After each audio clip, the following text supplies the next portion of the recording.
તો આજે સપ્તાહનો પહેલો દિવસ અને આજે વૈશ્વિક બજારો ખાસ કરીને આપણને નબળા રહેતા દેખાયા, જેને પગલે આપણા બજારની અંદર પણ થોડીક વેચવાલી આવતી જોવા મળી. જોકે દિવસ દરમિયાન અહીંયા રિકવરીનો પ્રયાસ થયો, પરંતુ દિવસના અંતે ઉથલપાથલ બાદ નિફ્ટી આપણને 25,600ની નીચે આવીને બંધ થતું દેખાયું. લગભગ 0.5% ઘટાડો આવ્યો.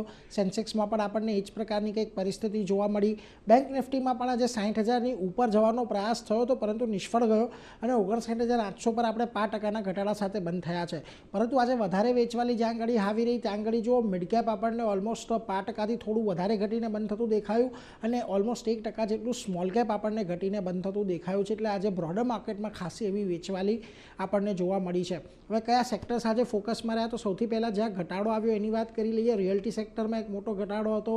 Oil and gas, capital market shares, અહીંયા આપણને આજે દબાણ જોવા મળ્યું.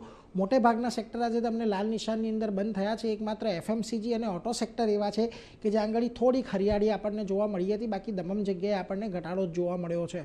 નિફ્ટીના ફ્રન્ટ પરથી વાત કરી લઈએ તો વિપ્રોમાં જુઓ એક મોટો ઘટાડો પરિણામ બાદ આવતો જોવા મળ્યો. રિલાયન્સમાં પરિણામ બાદ ઘટાડો રહ્યો. ટાટા મોટર્સ અને ઇટરનલના કાઉન્ટર પણ થોડા વેચવાલી સાથે જ બંધ થતા દેખાયા. જ્યાં આગળ થોડીક રિકવરી આવી છે, તેજી હતી, ત્યાં આગળ ઇન્ટરગ્લોબ એવિએશન સારું શોર્ટ કવરિંગ આવતું જોવા મળ્યું. ટેક મહિન્દ્રા પરિણામ બાદ આજે એક સારી તેજી રહીને એચયુએલ અને મારુતિમાં આજે તમને ખરીદદારી જોવા મળી છે.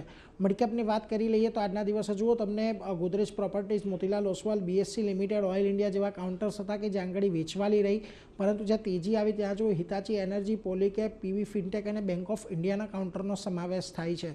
હવે જુઓ 25,600નો એક બહુ મહત્વનો સપોર્ટ હતો જે ગયા અઠવાડિયે આપણે બ્રેક નહોતો કર્યો, પરંતુ આજે એ બ્રેક આપણને થતો જોવા મળ્યો છે. જોકે હજી પણ નીચે 25,472ની આજુબાજુ એક ગયા અઠવાડિયાનું લો બન્યું હતું, એ લો આજના દિવસમાં બ્રેક નથી થયું. એટલે 25,500થી લઈને 25,600ની જે રેન્જ છે એને ખાસ કરીને તમારે અહીંયાથી આવતીકાલની એક્સપાયરી માટે ધ્યાનમાં રાખવાની રહેશે.